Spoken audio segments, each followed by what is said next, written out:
Welcome to another episode of the Individuation Podcast. I am Dr. Lahab Al Samurai, and today joining me in the dark corner is Eric Tomlinson. Dr. Tomlinson is a professor. He is also a mental health care worker. Also, he has been in, maybe he could describe himself anyway. Karen Apple is with me in the bottom square. And for those who are listening on the radio, I'm making jokes of our Zoomcast. And opposite to me, but also on the bottom, is Isaac J. Miller from the Daily Archetype. Hello. Boy, I didn't say it with that much enthusiasm, but That's okay. he is enthusiastic. He will introduce himself. I will let the others introduce themselves. Karen, my dear, why don't you take it away and say hello to our listeners? Hello, listeners. I'm Karen Apple. I'm a naturopathic medical student, and I graduate in less than 6 months, and I'm super excited about that, and I appreciate being a guest on the show. Isaac.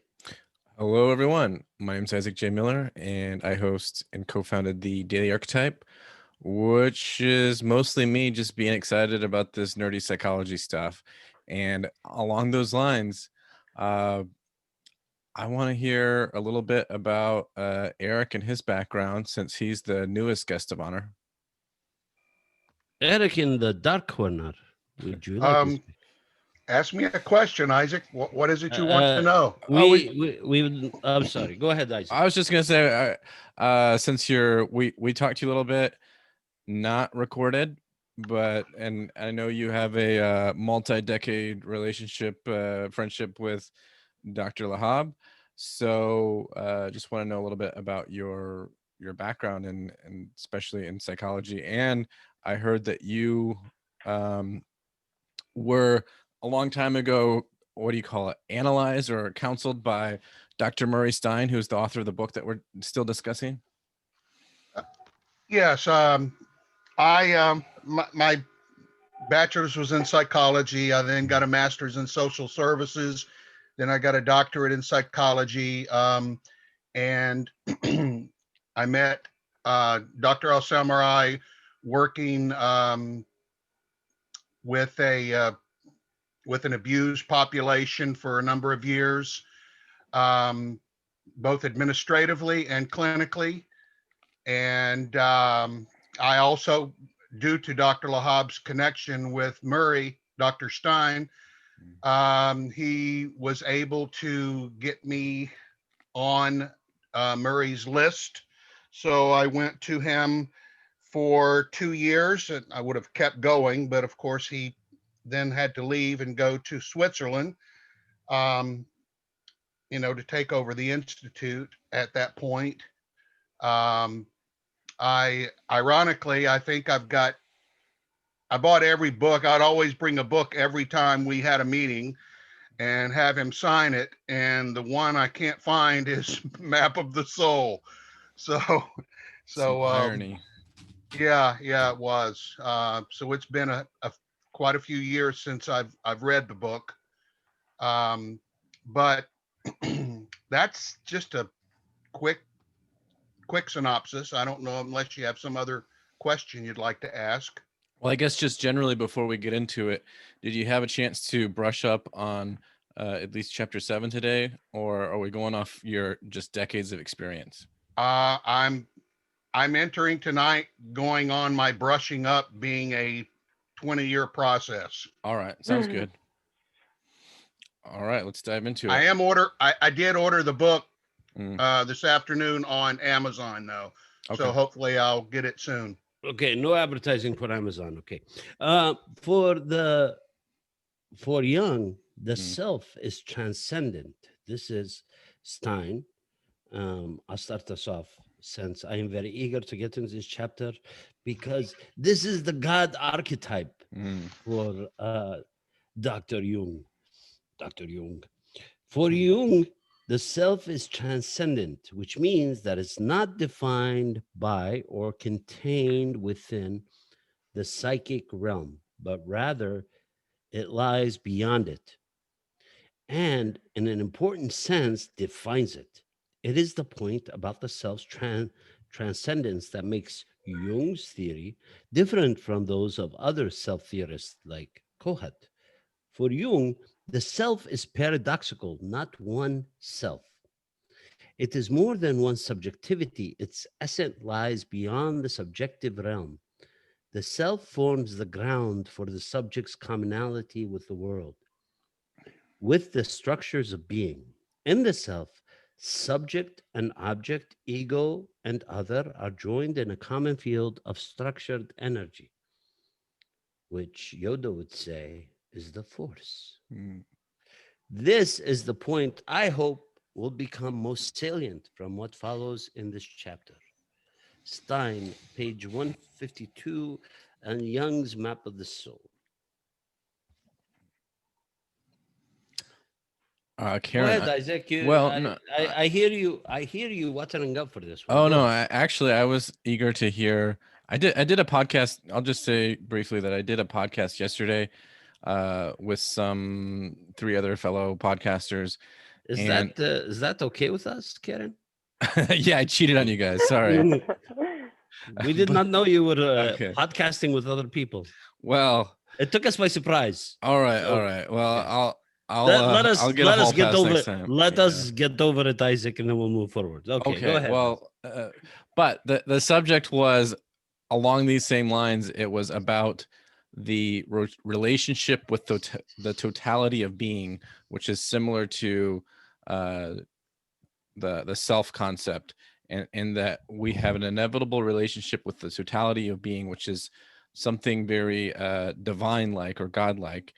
And because we have that inevitable relationship with something, at least that is experienced seemingly divine, not in an ideological sense, but in an experiential sense, that puts a heavy responsibility on the individual, which is a lot of what this chapter is about. It's just kind of going at it from a different angle.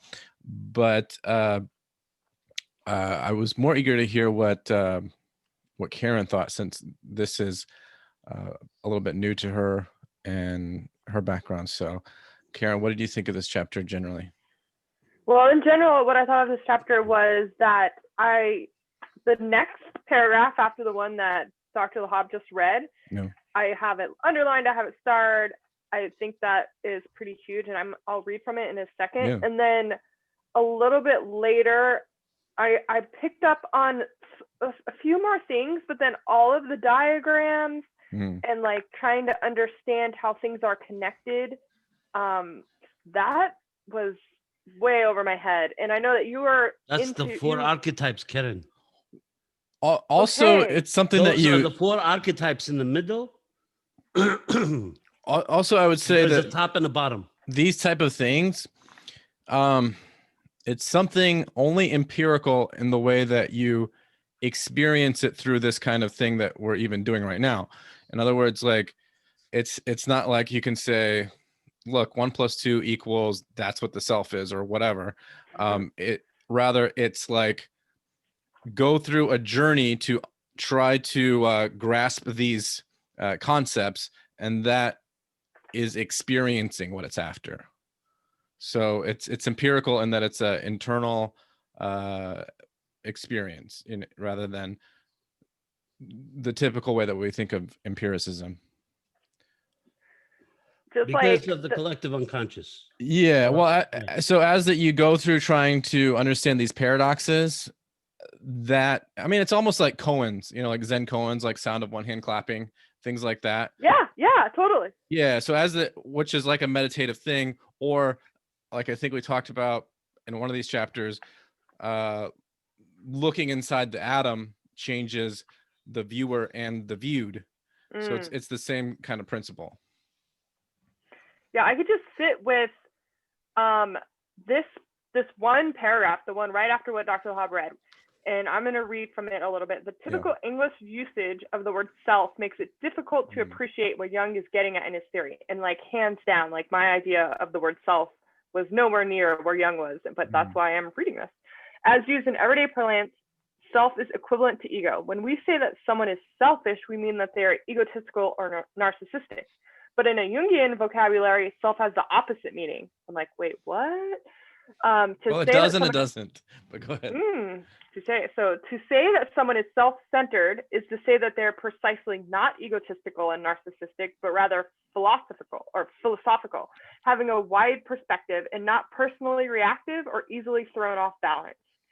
So when I think of this, when he defines it with self-centered, rather it's like a centered self or a grounded self versus like selfish, the way that I'm used to hearing the word selfish being used. Well, okay. Well, self is an archetype. So you have to remember that within the self, there is a hierarchy. The highest part of the hierarchy is the self. It is the what Stein puts very beautifully. I thought this was an amazing chapter. He really showed kind of like his intellectual process. He really kind of like laid it out. It was beautifully written. It was very concise. Yeah. I could only admire how he like put all that information in those few pages. But he says that it is the organizing principle that everything else revolves around. Yeah. Where even in the hierarchy, where they do a topographic map, is that the shadow is actually less a part or a less player than the anima and the animus. Right. And but in the end, they all combine to the self. And actually, the ego is like a flashlight from the self. That's all it is. It's only a projection of a piece of the middle of the consciousness part of the self. That's why the ego feels like it knows everything is. Well, and that's what's confusing about it too, I guess, is that the self, and this is why I said it is and it isn't, is okay. Normally, when we think of the word self and kind of what that paragraph is getting at, and sort of like English vernacular, is it means like an individual. But the way that Carl Jung is using the word self it's similar to what I was saying as my subject that I recorded yesterday. It was the totality of being. So it includes the collective self, which is experienced through the individual self.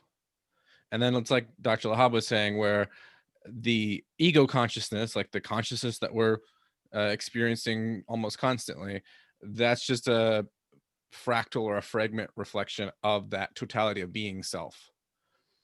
Which, it's almost like a beam that's coming out. Yeah, well, because what that we are in our biology, the way that our brain chemistry is, the way that our psychology is, the way that we think, act, and behave, we didn't just like get born and be like, okay, I'll go do this, or wake up one day and be like, let's do this. It's a amalgam from. I told you to stop doing that, Isaac. Amalgaming? No, go ahead. Okay. Joke. Go on. Okay. But it's amalgam from like a million years of history that led up to what we are. And then also our thinking is an amalgam or a collective of everything else that's going on in the world. Whether that's our family, our culture, and everything else. So I liked where he says that it's like a stamp. Yeah. It's a copy of a copy of a copy. Mm-hmm. And yes. Well, the individual self, the way we think of the individual self. Okay. That it's a copy of a copy of a copy, but they're all interconnected. They're all one copy.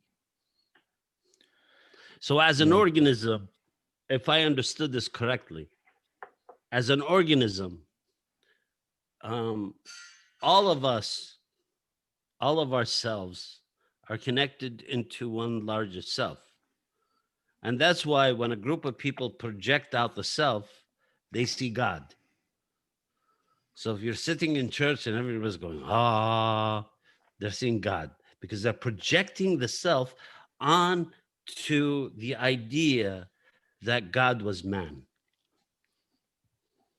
Well, in a way, even in Jungian terms, and not just trying to reconcile. I was using Jungian terms. What we were talking about. This that I had podcast yesterday. Go ahead. We were talking about in a hypothetical church sense or what goes on in a church, for example.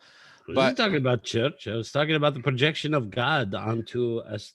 right, so a group of people symbol. sitting in a place, and they talk about God, and they project it out to be a certain way. In particular, that it was man. But and that's true that happens in those settings, and it's almost like, oh look, they shouldn't do that because they're just projecting out what God was man, which is true.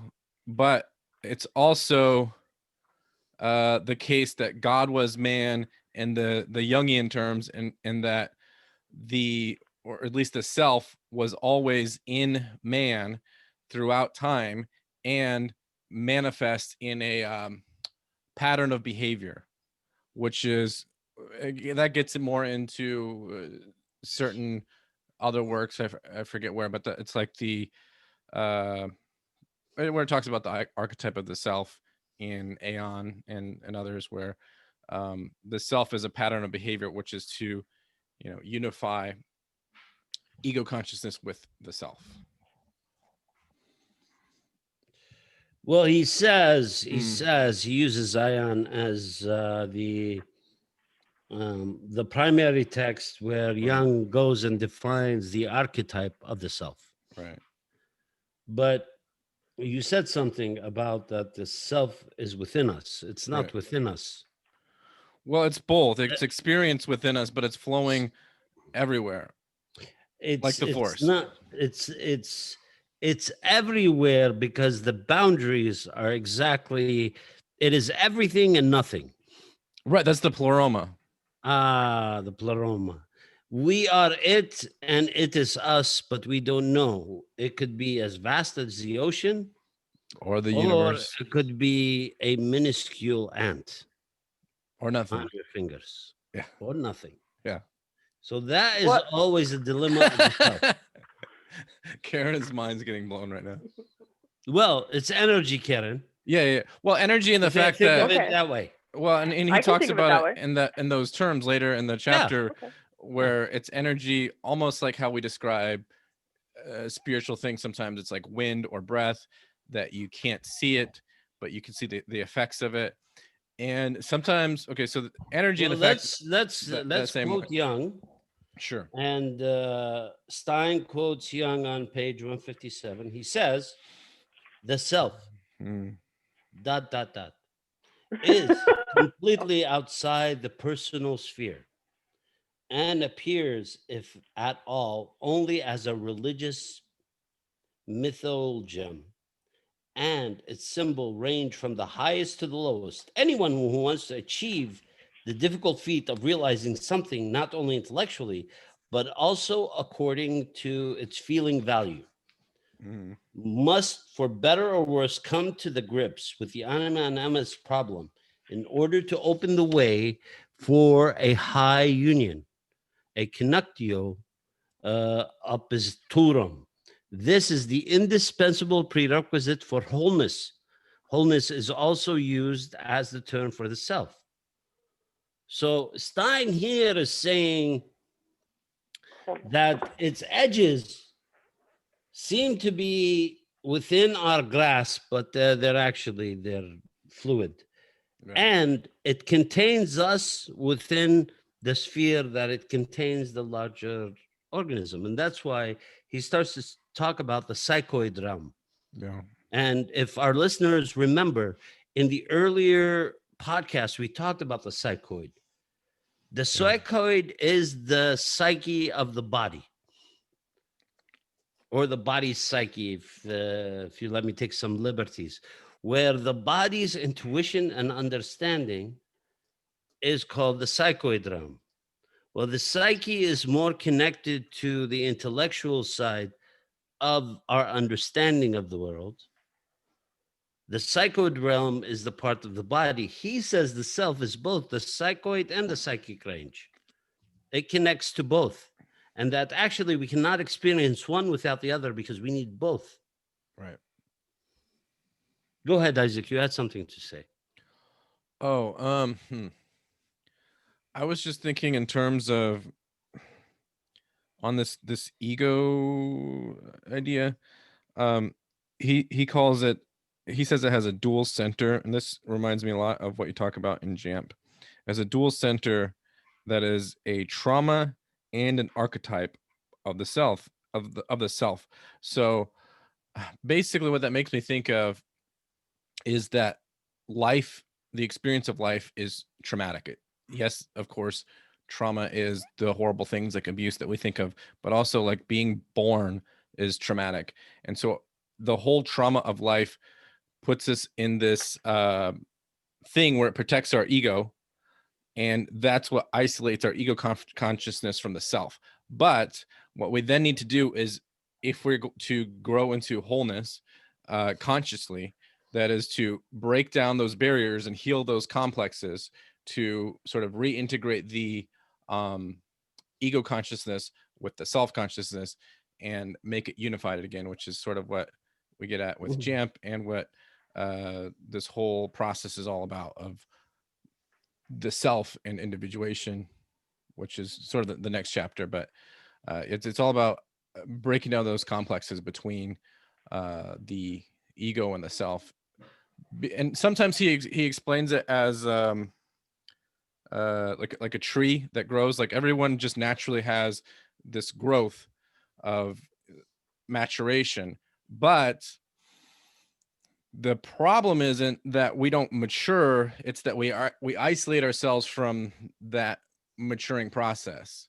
And so to become We're more disconnect, we're split off. This Right. is where JAMP comes in, right? right, we create these fractures, especially because, and that's why I think that, you know, he talks a lot about the midlife crisis, where I think what that's supposed to do, like that's in us evolutionarily, that if we want to become more than just these tribal people and then transcend to something that can, well, in a tribal sense, sort of evolutionarily, is to help the tribe and pass down wisdom of, you know, the self and whatever else that we want to hand down, we have to overcome our ego, which is what we usually do later in life. Although now hopefully we can come to do it, you know, earlier in life. And then we overcome the ego, integrate it with the self, and then we are like mature, integrated, and whole. Although that's a eternal process, it's never ending. So it's more of the development of the animals. So at a certain point, the development of the animal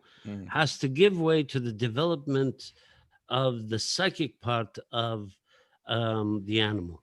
Yeah, And it's like this psychic integrating them. Well, first, the animal has to give up ego. So the animal can no longer keep chasing things that when they were younger, they needed to make them feel secure, to make them feel like money, like housing. At a certain point, the animal should be satisfied and be able to grow into this other psychic being to help tribe. Right. To help the younger animals kind of evolve and become wiser. And that's where I'm going to refer to Karen, because Karen knows that we are animal at heart, but psychically we are not. Psychically we are connected to the cosmos. So we are both. And that understanding and that connection between the both gives us that point of what Jung would call individuation. Does that sound, Karen, something like that you've learned in your studies of sort of like the Eastern background of the psychosomatic connection? Well, definitely the mind-body connection is very strongly a part of our curriculum. I would say that they've started emphasizing more about a spiritual aspect. That's largely been ignored in Western medicine. And some people can kind of think when they hear spiritual, they automatically think religion. But one thing that we definitely try to do is embrace spiritual as a bigger word, versus it's not necessarily organized religion, and someone being a certain or a part of a certain organized religion. It's much broader and vaster, and it can be different things to different people.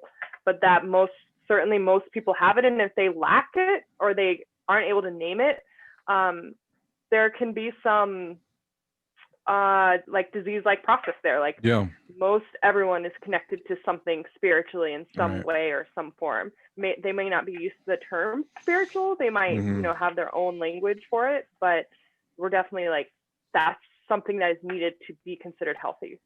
Right. Well, Spiritual that's practice. communing with the energy. The self. Yeah. When you commune with the energy, sometimes you call it spiritual, sometimes you call it religious, sometimes you have to do it in a church because you need a venue to commune with the energy. Sometimes you could commune with the energy through meditation or yoga for long periods of time. Some people Or have to, champ. yeah, exactly, have to pray 5 times a day. Some people will go through jam, but this is basically communion with the energy. I like that phrase. Yeah. So And it's, go. well, I was just gonna say, well, it makes me think of a like a Zen saying of, chop wood, carry water, which is this idea that the Zen or the Tao is in, or should be in, everything that you do, whether it's your daily life, your daily work, or you can make anything that you do a prayer or a meditation, whether that's doing dishes, doing a podcast, reading a book. It's just all about your sort of mindset and how that you look at it as like, I get to do this. I'm present in it. I am enjoying it for the sake of what it is, instead of this whole like disassociation of like, I could be doing something cooler than this. It's like you embody what you're doing, even if it's just like a, a daily task of walking the dog or whatever. Then you can make just about anything sort of that spiritual, and which is an experience of the self or the totality of being. But most of the time, when we say I could be doing something else and this is boring, is basically when we are cut off Right. So or disassociation. disassociated. Yeah. It's not that we're cut off. We're always connected to self. We're Right, always right. connected to the archetypes. It's not that we're cut off, is we're disassociated from it. Right, right. So when it comes, it looks like a mystical experience. Wow, I had this thought the other day. It came to me and I Yeah. was blown away. That's the self. Yeah. That's not that you were blown away. That's you were seeing that you are not the 4 digits that you think you are. Yeah, and you experience the archetype. Exactly. The experience of the archetype helps you commune with the energy. Yeah. When you commune with the energy, you feel like you get high. It Right. feels like a presence. And that's why people say, oh, when I pray to my Lord, I feel like I am sitting in his lap. Basically, what she's saying is that she is finally comfortable within the self. Mm. Yeah, that reminds Yeah, me. she's praying to Lord, but Lord and sitting in his lap is a little weird. Well, But sitting in self lap, different. Well, it makes me think of really easily the image that Carl Jung gave in his one big interview, where he talks about the woman, and we might have mentioned it some time ago, but the woman who he was in therapy with, and she had this vision. I forget exactly if it was like a dream. I think it was a dream, but basically this vision that she had, where I think she was being held by Jung like a baby, but in the dream, and there was like this wheat flowing back and forth. But what it was is like her being held by nature, and sort of like a archetypal figure to her. And so it was like, that was like her self experience of experiencing the self. And so it can come to anybody, anywhere, anytime, just about. Some people describe that like when they are playing sports, or they are doing just about anything, when they get into those flow states. And so it's always something there for us, if that we are ready to interact with it. But I feel like Eric might have something to say. Eric, what do you think? Well, been thinking a lot about everything that is being said, and everything is finally starting for me to come back around to a single idea or a thought.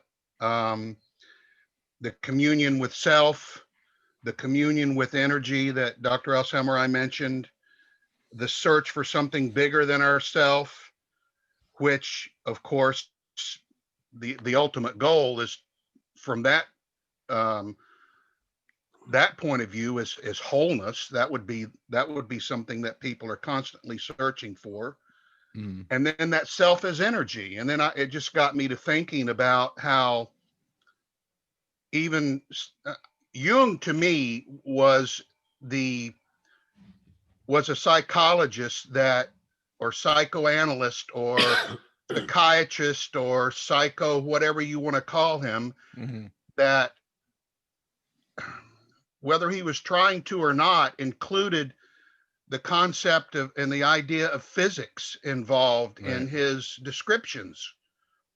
And it started making me think about how he looks at things from the greatest holistic point of view, the macro level, and yet he gets down into self and gets into the energy of self and starts bringing out concepts of quantum mechanics. Mm. And I started thinking about, and there are some good science is finally starting to get a finger hold into searching about this energy of the self, energy of the unconscious mind. The Journal of Neuroscience, Journal of Neuropsychoanalysis, Journal of the Psychoanalytic Review, just to name a few. And they talk about these microtubules that give off vibrations. Mm. And these vibrations, they're made out of protein polymers. Tubulin is what they're called. And they create microtubule vibrations that form EEG rhythms. So the very essence of our self is energy. It's waves. And that's the same energy that's a part of everything else in the universe. Mm. So when we realize, when I think, I'll just use me as an example. Mm. When I think about self and it needing to be greater than something, it already is. Right. Myself is energy. It is energy waves that are moving throughout my brain, throughout my body. It's contained in a unit, but it's still a part of the energy waves that extend beyond my body and those that come into my body. Yeah. So it makes me feel like I am a part of something bigger. Mm. And I can see it from that perspective, in addition to all the other ways that people try to view themselves as being a part of something bigger, many of which have already been mentioned. Mm-hmm. So that's just off the top of my head, a shotgunning of a few thoughts to answer your question, if I had anything to say. Yeah, that's a lot. I mean, Did that make any sense? yeah, well, it gets that that's good. Although when we get into these concepts of energy, he talks about it a bit in this chapter, more toward the end. And then, but although these energy principles are kind of like throughout every chapter just a little bit, but they're more so I think in the chapter 8 and 9 that are coming up in the next couple weeks. But it's almost, see, like he was when he was writing these, Carl Jung, it was like at the dawn of physics as we know it. Although what has come after that, string theory and M theory, sounds more like what you're talking about, which actually does more of this proving that there is a underlying energy principle flowing throughout everything, and along those notes of what that is and what we're talking about, that we can interact with that, and that's like a superordinate transcendent principle that he calls the self. Yes. Yeah. Yes, that's exactly how I was thinking about it. Thank you for summing it up for me. Yeah. Luke Skywalker says to ask Yoda a question. He says in Return of the Jedi, he said, Master Yoda, what is this force? He says, the force.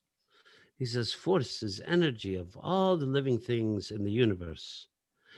Every living being is connected to each other. Within this energy, it's called the force. What he is talking about is the great self. The great Mhm. self is all these independent pieces of energy. They're all connected to one thing. They're connected. Their connection creates this thing called the force in Yoda's mind. But Mhm. yes, it is, as we understand more and more about how energy works and how energy moves, we understand that we are energy. We are Yeah. basically, as Eric said, we can be picked up as electrical beings. And when we die, we are no longer electrical beings. The electrical part disappears, although the organic part stays to transform. The electrical psychic part that we could pick up by EEG disappears. Karen, thoughts? No, I Our love mind's this. just It's getting blown. yeah, my mind's just getting blown. I love it. I think it's very interesting, and this just even the idea that there's something bigger than not the Jung version of self, but just my American version of the word self. Like Mm. there's something bigger out there, and it sounds like connecting all of us and everything. Yeah, I think it blows my mind. Well, This also goes back to the one theory.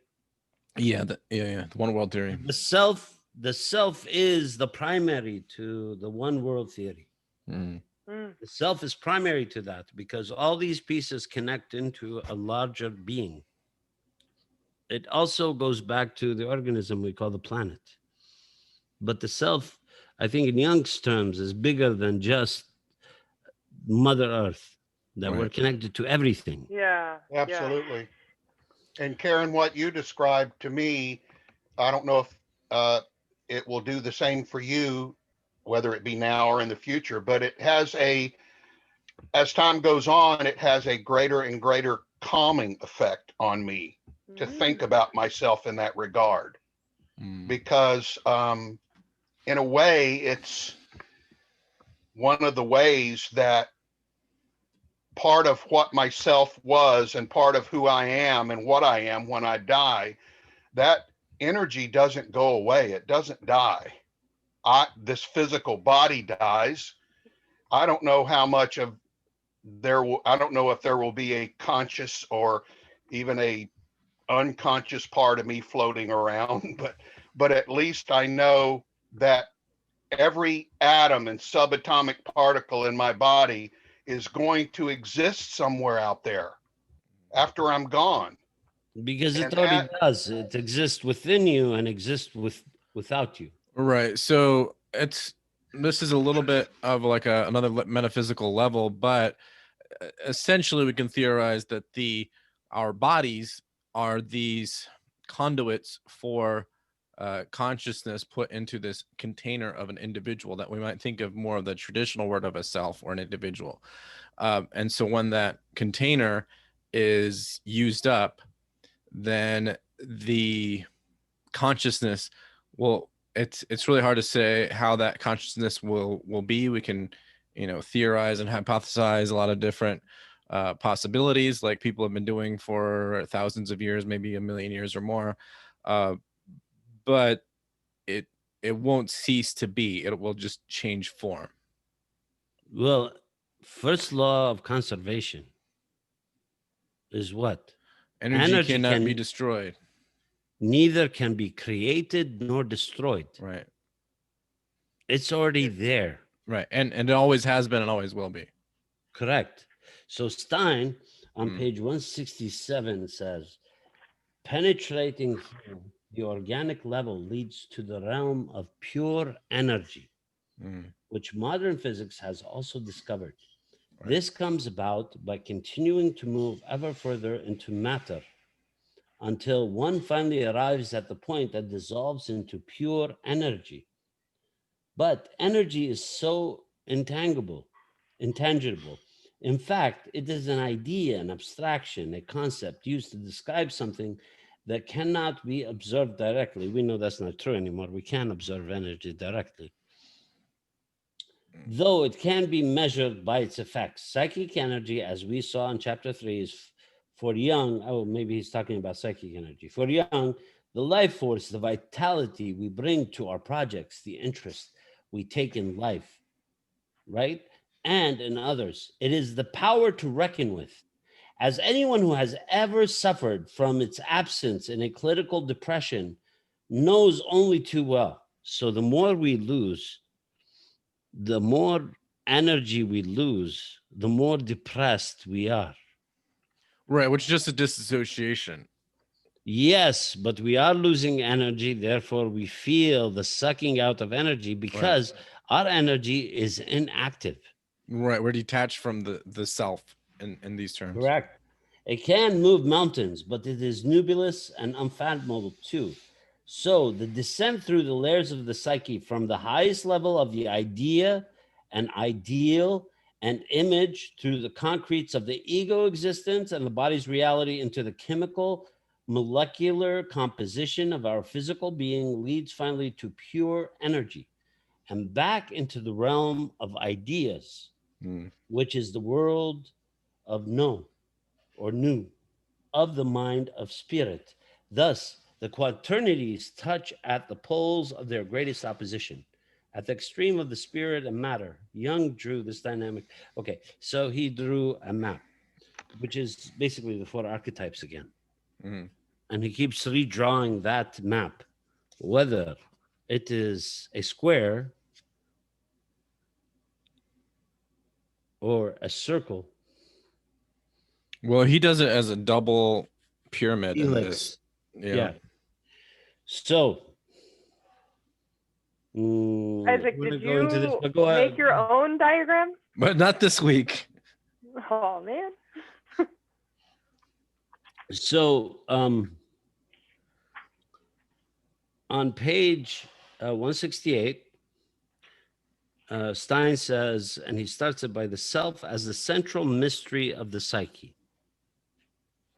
It is obvious from Jung's writing that unity and totality were his highest values, and that the self formed his personal myth. But it is a myth that he attempted to ground in evidence and theory.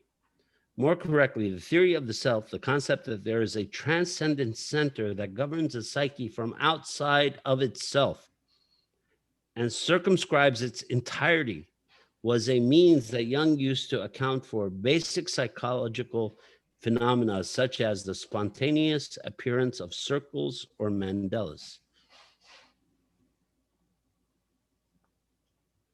Yeah, he gave an interesting story where when he a couple at the beginning of this. One is the sort of where you're just talking about the circles and mandalas, where he didn't really have a lot of personal experience with that until World War I, where he basically had a boring job in the war because the Swiss that he was a part of were neutral. So he basically had this POW camp that he was working at with not a lot to do. And so this is when he was in the middle of his sort of like confrontation with the self.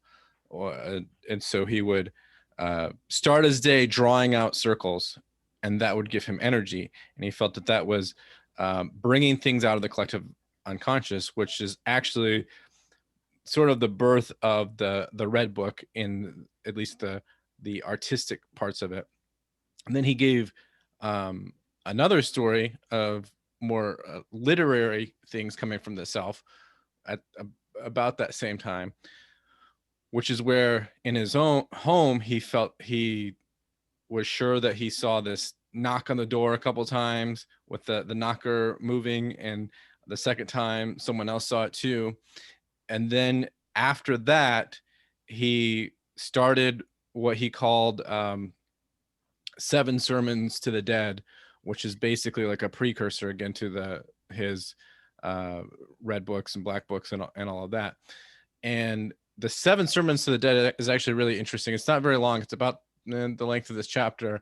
I just went over a little bit today, but it's one of these things where it's just taking these ideas and looking at it from a bunch of different angles, as far as you know, the opposites within us, and living through the totality of all being, living through the self, although it used different language because it was this you know, sort of poetic narrative. And so that's why, on a practical level, what I'll always tell people that are just having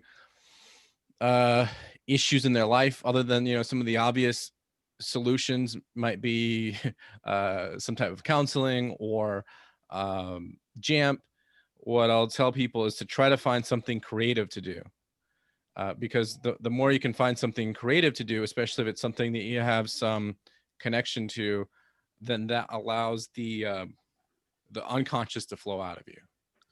So today, I analyzed a dream for Sure. my client, Grace. She's very kind enough to write her dreams down for me.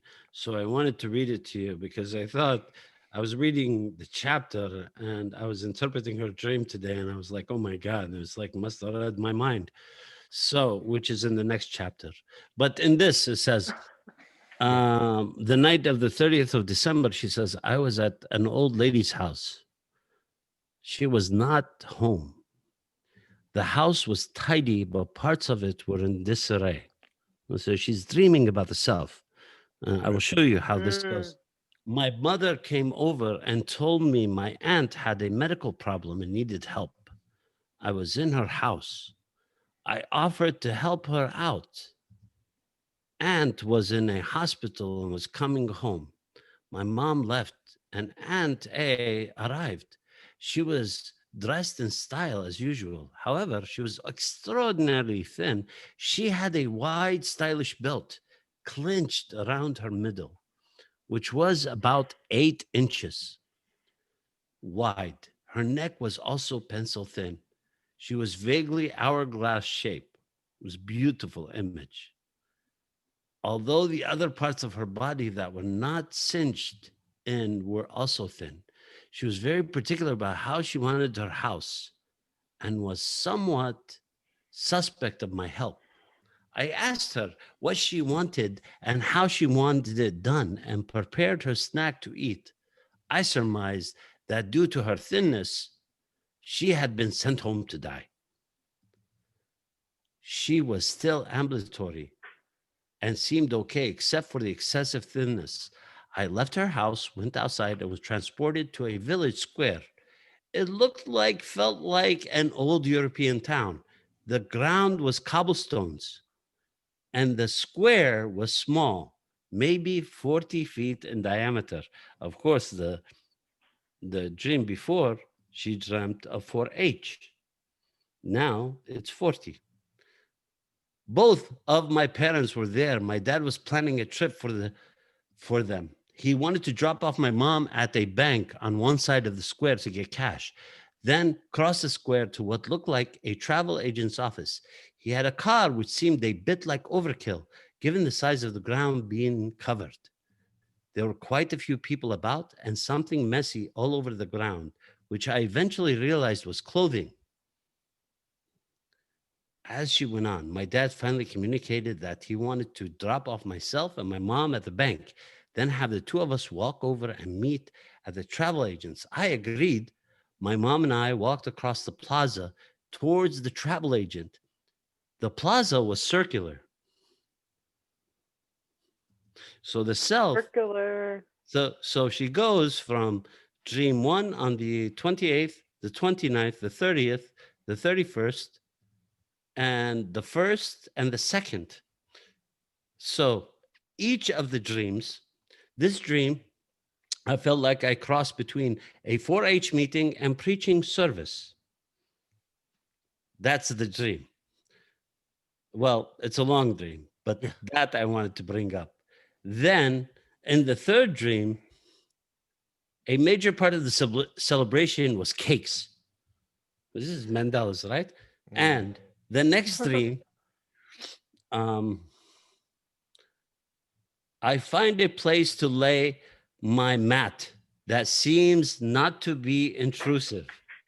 Next dream, at that moment, the lady walked in the kitchen. She said, yes, they were hers. I asked her if she wanted me to pull them together. She said that would be nice. And she saw there was another one by her 3 dishwashers. She saw another one by the other 3. 4 shows up over and over again. Circles, squares. Yep. Right? This comes over and over again. This is the self knocking at the door. Hello, do you know I am here? Do you know what is the self trying to achieve? I would argue what Stein is saying is that the self is saying that you're not connected. I need you to connect. I would argue that no, the self is showing itself because it thinks the ego is ready to connect. That's just me. Well, yeah, but a person's whole life is somewhat on that journey of trying to become more ready. However much that the ego may or may not want to participate in it, it's like a constant sort of war of the opposites: the right brain, left brain, ego consciousness, unconsciousness, and this is because of JAMP, right? Because of the JAMP treatment. This is where she is. all right. Dreaming a couple of dreams a night. She's able to recall them almost to a precise point. She writes them down. And she's able to talk about them as if she just wrote them down. Yeah. That takes, and that's what JAMP has shown, because at the beginning, dreams were not in the playbook. Right. But suddenly they started becoming part of the playbook. Which is important because a lot of times when I talk about dreams or whatever, people will ask me like, how can I dream more? You know, and JAMP definitely helps with that. Yes, and what Freud said was that dreams are the royal road to the unconscious. The fact of the matter is they are the highway. They are the byway. They are the most direct. They are the road to what everything exists. Yeah, they are. Although I think what we're learning in this book is that as you become more familiar with this map and the self and everything else involved, then you start, it's like, you know, Jung says synchronicity is never present reality for those who are ready or aware or participating. But you start to see these things everywhere, not just in dreams, but then in your day-to-day life, you're going to see, you know, circles and numbers and particular things that'll be like, okay, that can only be here because of something from the self trying to communicate or draw to wholeness. Then you start to see, well, because what happens is you start to see the symbolism in day-to-day life sometimes. So what happens, I can give you an example. So if a person starts to hoard, they saw a glimpse of the self, and then they wanted to re-experience it as an object, which means they are disassociated from it. Therefore, what they needed to do, therefore, what happens is they constantly try to control it. Right. Okay. So if it's a newspaper or magazine, it's the first thing they identify as like, wow, that's beautiful. Look at that. I have to keep this magazine. It's really important. Yeah. But the problem is you don't figure out why it's important. You don't figure out why that book in the library is so important. Right. So instead of understanding that the importance of it is connecting you to the self, you end up hoarding books. You end up hoarding magazines. You end up hoarding mats. You end up hoarding pots because you looked inside and you saw the self. Right. Oh, well, that's a great point, Dr. Al Samurai, because recognition of of all kinds of things that are exuding from the self, just because we recognize them doesn't mean that we understand them, much less are able or are even ready to integrate them. Yes, it's a good step to be able to recognize them, but it's only a very primary step. So I love that point you just made. So what happens is that we see something and we're like, wow, right?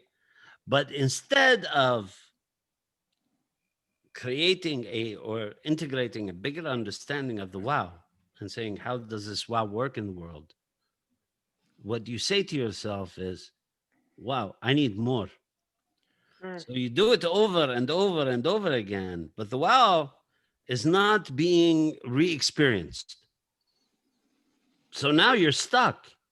The Right. pattern is you start to hoard, you start to go in a circle. Well, that's if you ever watch on, I forget what channel it is, but the show Hoarders, that's what they'll really go through. If you see a hoarder, that they have to get rid of things, and so they have these experts, sometimes even psychologists and these organization and trash professionals go in and help them, because their homes are like filled with just junk that they've hoarded for decades. And then they'll try to like work with them, like, let's just throw away these old magazines or these old newspapers or some of these things that you can pretty well say that they're not going to be used.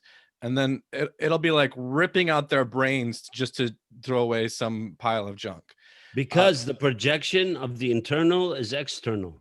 Right. Yes. So when it you're becomes pulling latched on- away, it's a part of me you're pulling away. You're not Right. you're not throwing a magazine into a fire. You're pulling a piece of me out. Right. Because that's the projection of the internal to the external. And a lot of times what happens is because our society does not validate self. Right. Our society validates ego. Right. Oh yeah, go do it, baby. Yeah, you can do it. Yeah. It does not value like, oh, you're so wise. Oh, tell me more about this world. No. It's like, can you get it done? Yeah. Come on, we can get it done. So this is an ongoing task, right?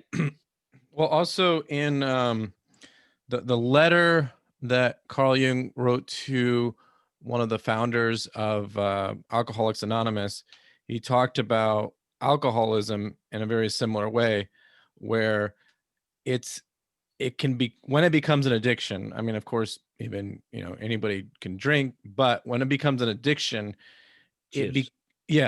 Cheers, and that's fine. We all drink sometimes, but when it becomes an addiction, it's that it's like a religious experience for people, and so that's why for some people they had to replace their alcoholism. Not everyone, but to overcome it, they had to replace it with something like a religious experience, which means that they did not work through their shit.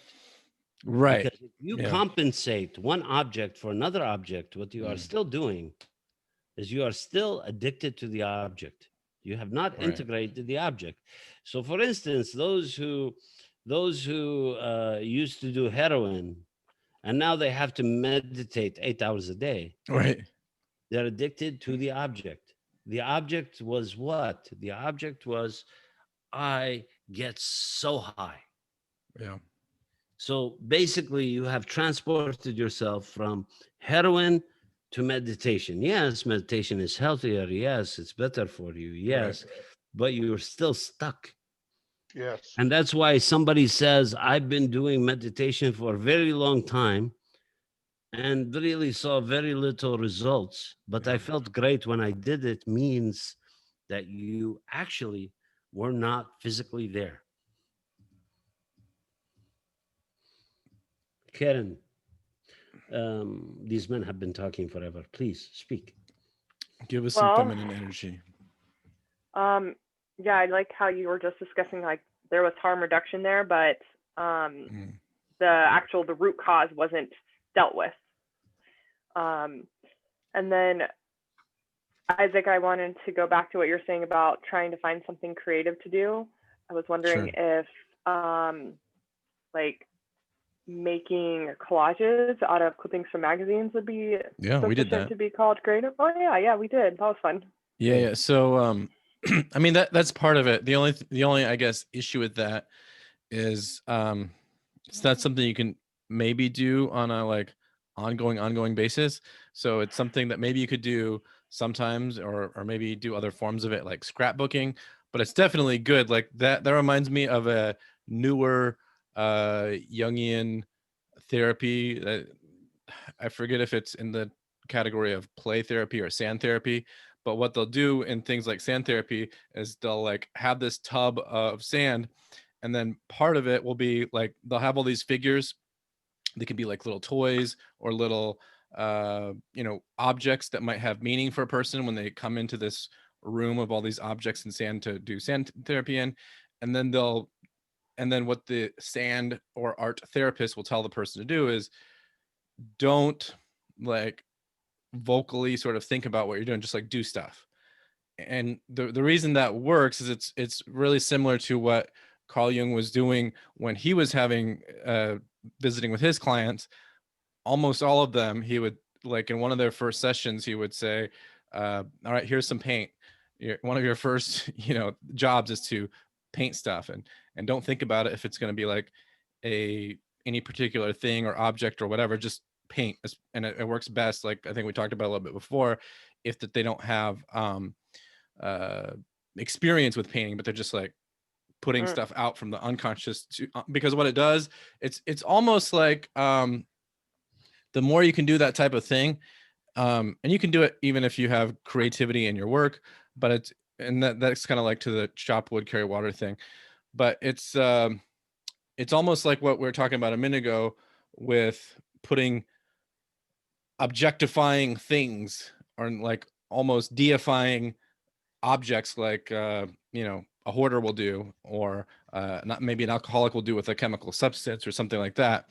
But what it does in a more healthy way, kind of similar to meditation, but even better, because what it does that's in a way better than meditation is it takes directly out from the unconscious what was there, and it puts it as something that you can interact with.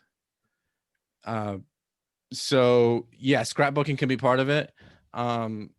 But the more you can do it, the better. Like it's something that you can do on a consistent basis. Yeah, if you have enough magazines, Karen, you can do it. Yeah, you could do it if that's. I need to be friends with a hoarder and get their magazines. Yes, basically And that's the issue. a real You have to key. keep cutting. Like Sarah does pottery, which is good.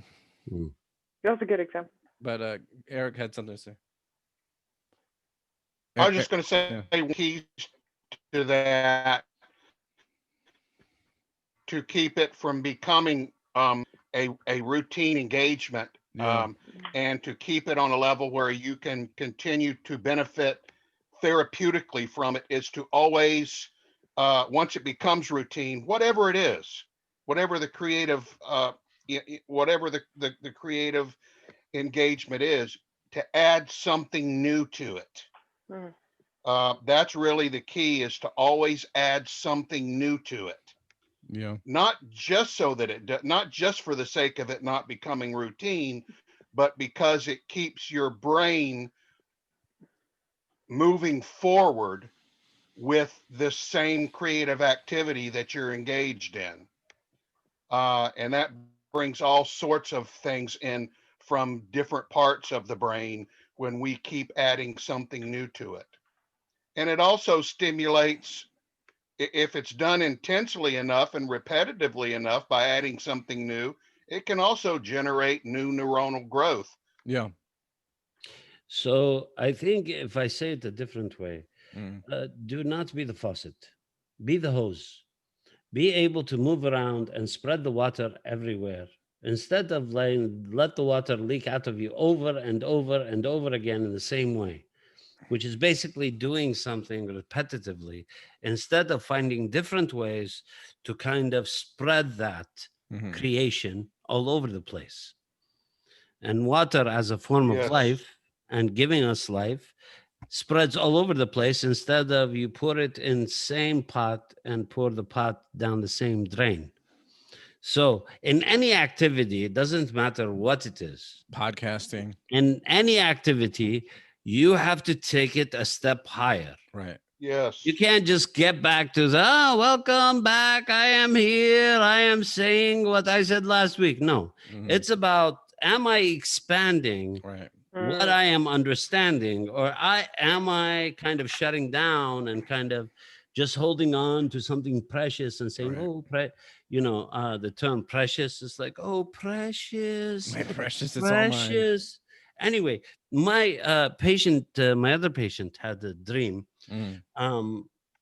And this is his dream, a short dream. Mm. And he says, I was working in a small team that included another man, 2 women and a child.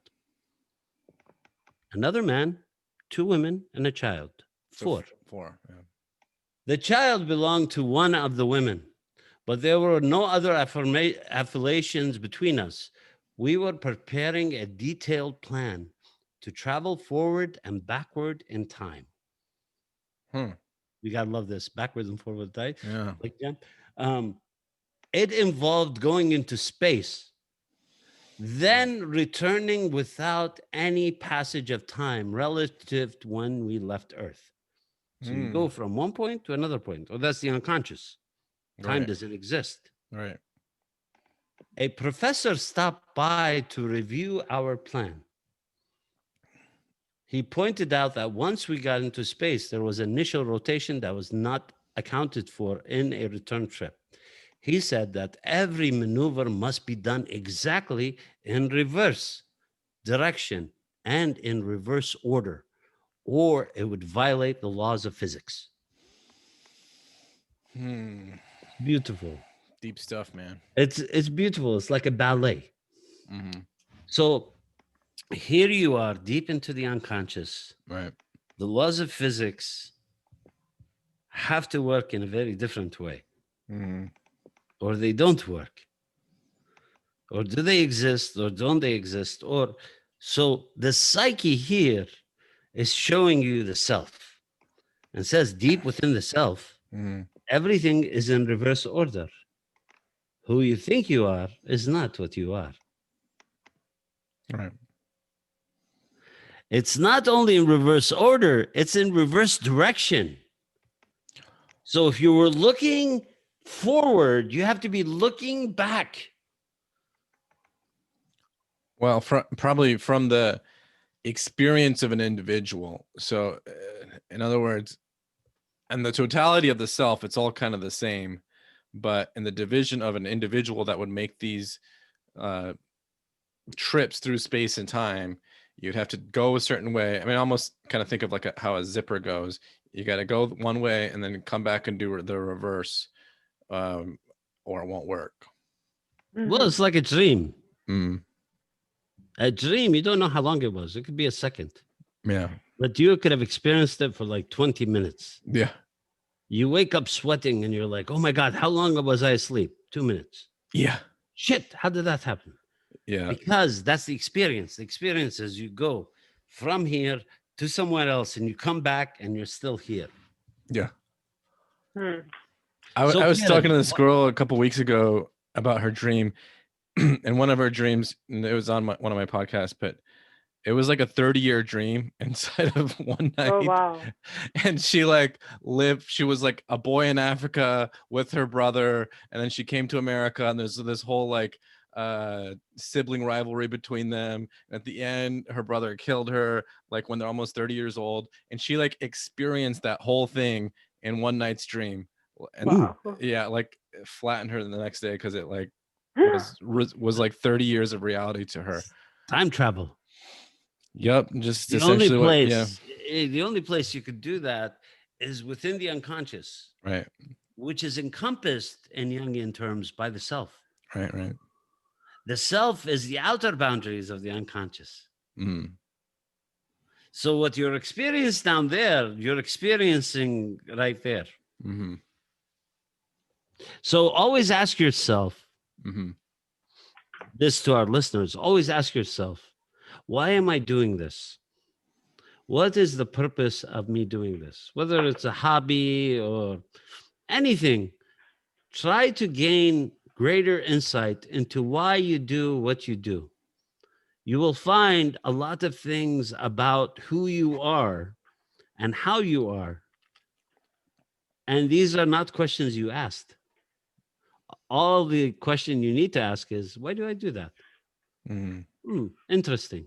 I do that over and over again. Why do I do it? Not to question that you should not do it. No, to gain insight on what you are doing in life.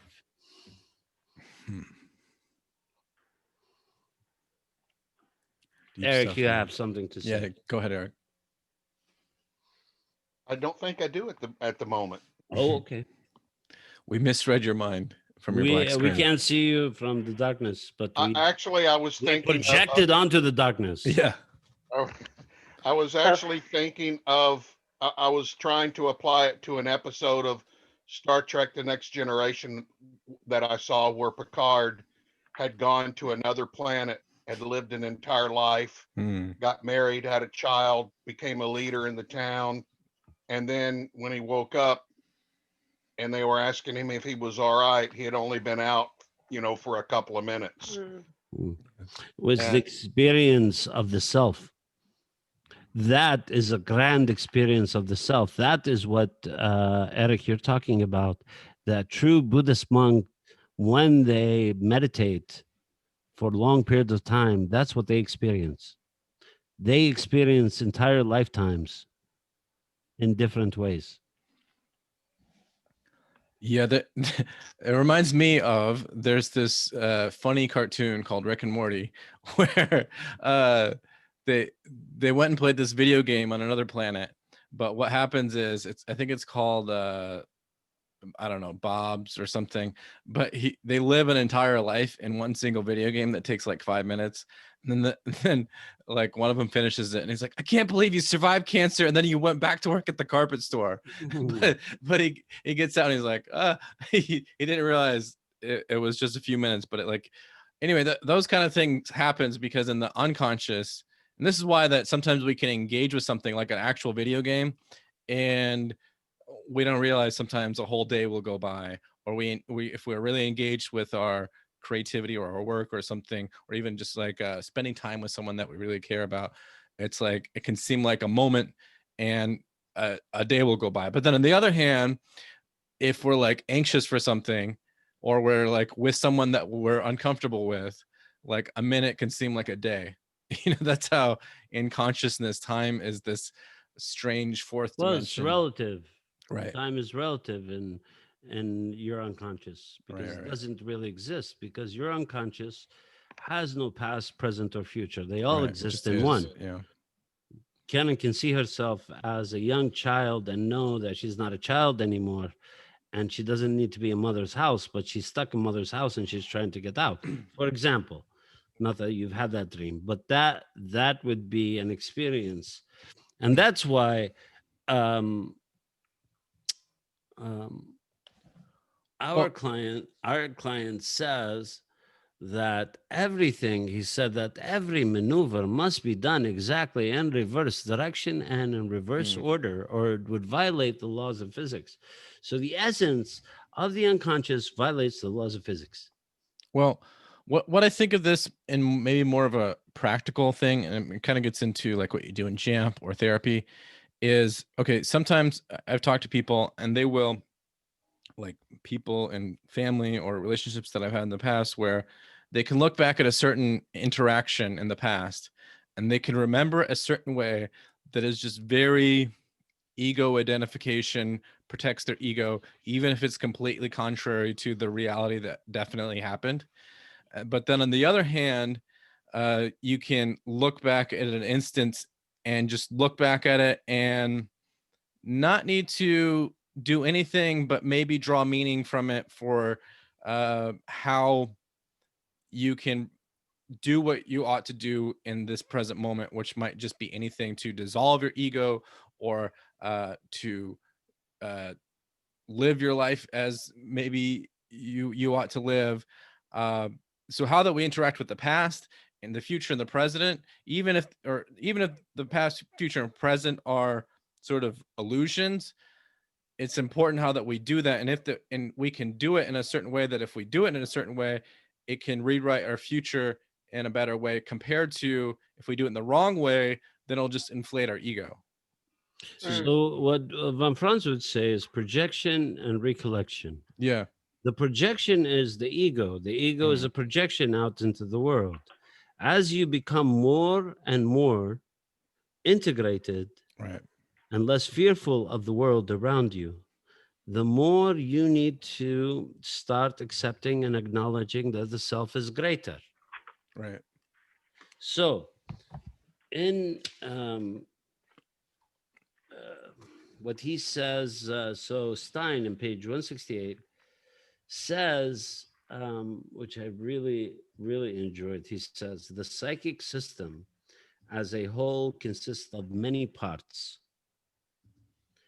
Thoughts and archetypal images stand at one end of the spectrum, representations of the drives and instincts at the other. What I want to eat, who I do want to screw, where do I want to live, how do I want to fly, how do I want to bathe, who do I want to play with.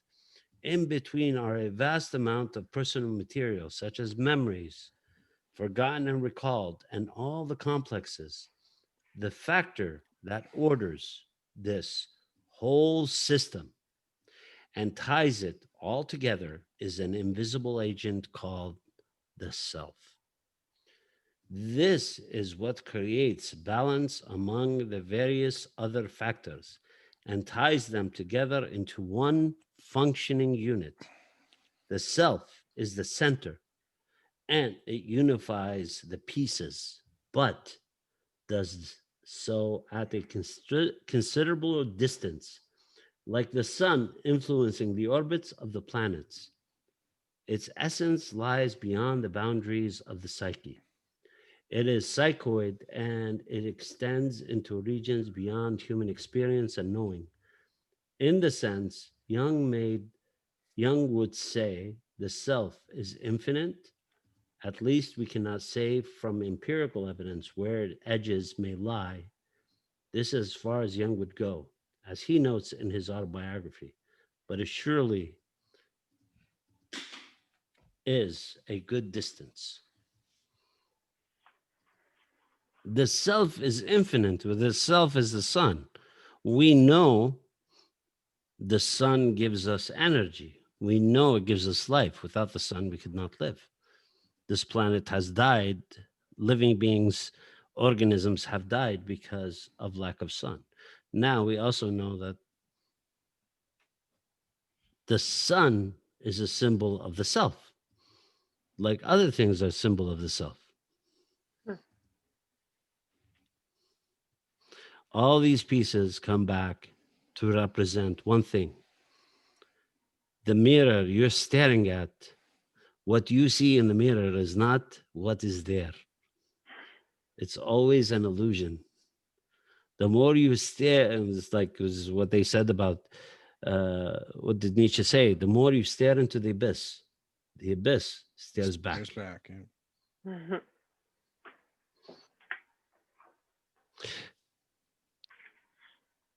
So, with that said, I don't know if Isaac, you have any last thoughts before we cap off our pod? I'll just I like this concept, which was like the first thing in the Sermons of the Dead that is also quoted in the first part of this chapter. Hearken, I begin with nothingness. Nothingness is the same as fullness. In infinity, full is no better than empty. Nothingness is both empty and full. As well as might ye say anything else is nothingness. As for instance, white it is black, or again, it is not, or it is. Nothingness or fullness, we name the pleroma. And I wanted to kind of give that as a teaser one for 7 Sermons of the Dead, because that's what it goes into, that people should read. In fact, you can find even just the audio version read on YouTube. And then also encourage people to actually get this book if they haven't already, because it has some really good diagrams that we don't have the time to go into, and I couldn't get a really good clear picture transposed anyway.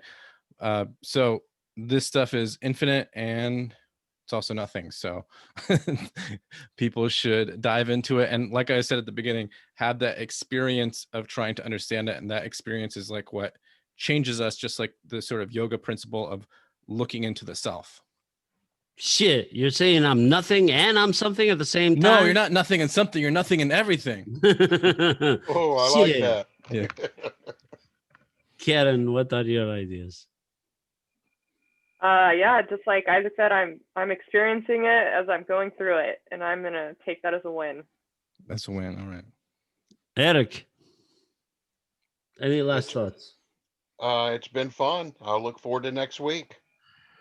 With that, I am Dr. Lahab El Samurai. This is the Individuation Podcast, the IFC's Individuation Podcast. We are happy for the new year. And as we can see, we tried to get away from the name of Corona and conflict for the year. It seems to only grow. So we are definitely moving away from Corona and conflict. And we're just going to kind of title our podcast as we like, because we are sick of conflict for now. We will return to conflict sooner or later. So for now, we have decided at the IFC that we are going to take a peaceful time and a meditative time to see the orange clown out of White House and life go back to semi-normal. I know normal is not going to always be there, but it's better than people barging in and destroying the people's house. With that, I bid you farewell and peace upon all of you. We miss all of you, and we will see you next week. Karen, Isaac, and Eric, please say goodbye to our listeners. Goodbye, everyone. Stay archetypal. Have a good Bye. have a good evening, and keep on going and growing in your journey. Good. Bye. Have a good night. See you next week, and keep on keeping on. All right.